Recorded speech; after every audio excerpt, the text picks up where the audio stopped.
Olá, povo de Deus, sexta-feira da 20ª semana do Tempo Comum, dia 21 de agosto de 2020.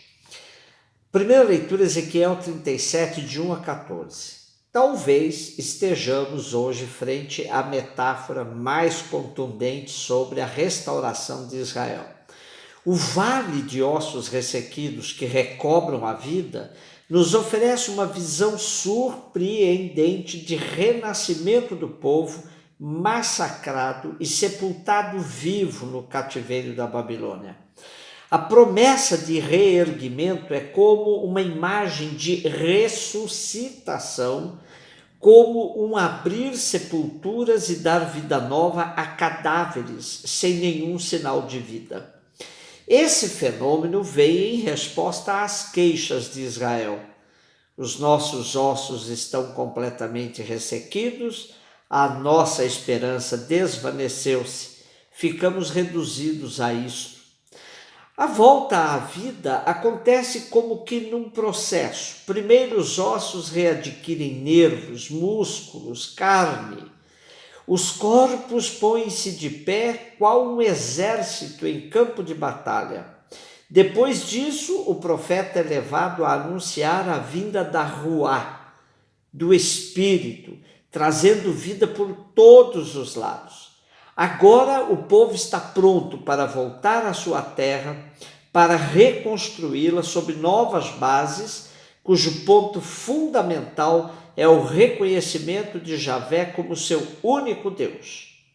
Diante do caos político e econômico que atravessamos, não só por causa da pandemia, pois antes dela a situação já era cambaleante. Basta ver os índices do PIB e do desemprego do ano passado. E diante do retorno do país ao triste mapa da fome e da miséria, um cristão pode ver sua fé abalada, sentindo-se como que num vale de ossos ressequidos.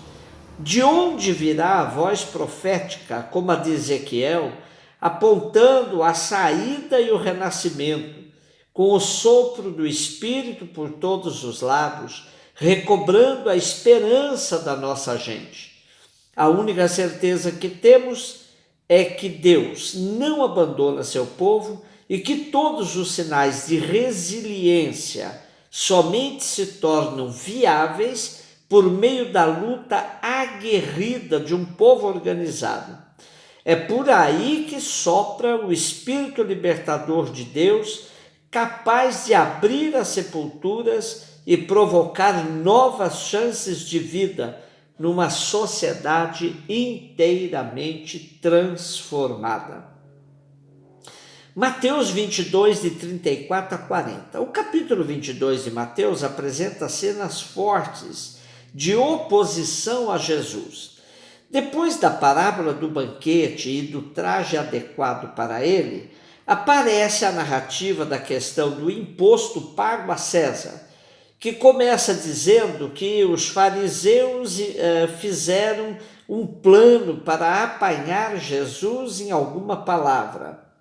Depois vem o caso da ressurreição dos mortos, onde os saduceus ironicamente criam um caso de levirato sucessivo com a morte de 7 irmãos que esposaram a mesma mulher, sem lhe deixar descendência. Esse caso é criado para colocar Jesus contra o muro, tendo que dizer com qual marido a mulher ressuscitada ficaria. E agora, o trecho de hoje são os fariseus que voltam à carga depois de saber que Jesus tinha calado os saduceus. E um deles, que era doutor da lei, pergunta a Jesus para experimentá-lo: Mestre, qual é o maior mandamento da lei? Essa pergunta, na verdade, tocava no âmago da questão religiosa, pois o povo andava confuso com tantos mandamentos e questiúnculas da lei que envolviam a vida desses doutores da lei e dos fariseus. Os escribas, na época, falavam de 613 mandamentos contidos no Código da Lei. Toda religião que se perde em doutrinas, catecismos, devocionismos, acaba confundindo seus adeptos sobre o que é realmente essencial. Então, a pergunta do doutor da lei é levada muito a sério por Jesus, que, como bom judeu, resgata o famoso Shema Israel, pois era assim que eles diziam: escuta, Israel, o Senhor nosso Deus é o único Senhor. E aí emendavam: amarás o Senhor teu Deus com todo o teu coração, com toda a tua alma e com toda a tua mente. Com isso, Jesus já tinha respondido à pergunta do fariseu.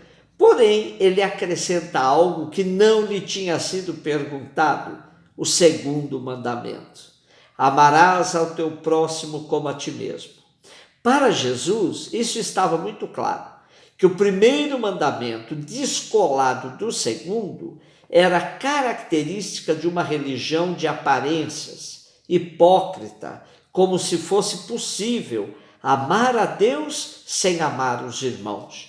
E para liquidar de vez com a hipocrisia farisaica, representada aqui pelo doutor da lei, Jesus afirma: destes dois mandamentos dependem toda a lei e os profetas. Ou seja, os 613 mandamentos que os fariseus tanto se preocupavam, de nada valia se não fossem observados os dois principais, dos quais dependiam toda a lei e os profetas: amor a Deus, amor aos irmãos. Jesus nos lembra o que é essencial na vida: o amor. Na verdade, a religião autêntica só tem um caminho: levar as pessoas para um relacionamento amoroso com Deus e com os demais.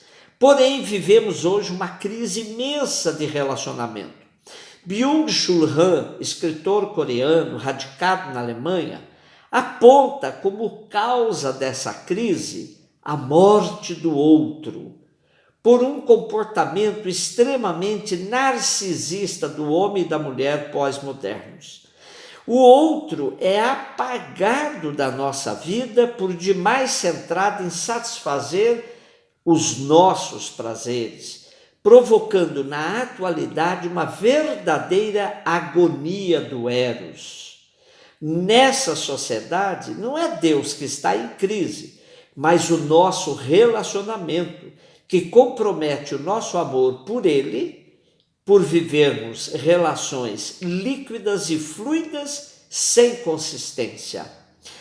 Como Jesus uniu o primeiro e o segundo mandamentos, sabemos que não é possível viver um descolado do outro. O Papa Francisco aborda essa crise de maneira brilhante. Diz ele: o ideal cristão convidará sempre a superar a suspeita, a desconfiança permanente, o medo de sermos invadidos, as atitudes defensivas que nos impõe o mundo atual. Muitos tentam escapar dos outros, fechando-se na sua privacidade confortável ou no círculo reduzido dos mais íntimos, e renunciam ao realismo da dimensão social do Evangelho. Por quê? Assim como alguns quiseram um Cristo puramente espiritual, sem carne nem cruz, também se pretendem relações interpessoais mediadas apenas por sofisticados aparatos, por telas de monitor e sistemas que se podem acender e apagar à vontade. Entretanto, o Evangelho convida-nos sempre a abraçar o risco do encontro com o rosto do outro, com a sua presença física que interpela, com o seu sofrimento e suas reivindicações, com a sua alegria contagiosa permanecendo lado a lado. A verdadeira fé no Filho de Deus feito carne é inseparável do dom de si mesmo, da pertença à comunidade, do serviço, da reconciliação com a carne dos outros. Na sua encarnação, o Filho de Deus convidou-nos à revolução da ternura. Se depressão é excesso de passado e ansiedade é excesso de futuro, vivamos o presente num relacionamento de amor e de ternura, pois aí nos encontramos com o Deus de Jesus Cristo e, permanecendo no amor, permaneceremos nele, como nos diz São João. Um beijo no seu coração.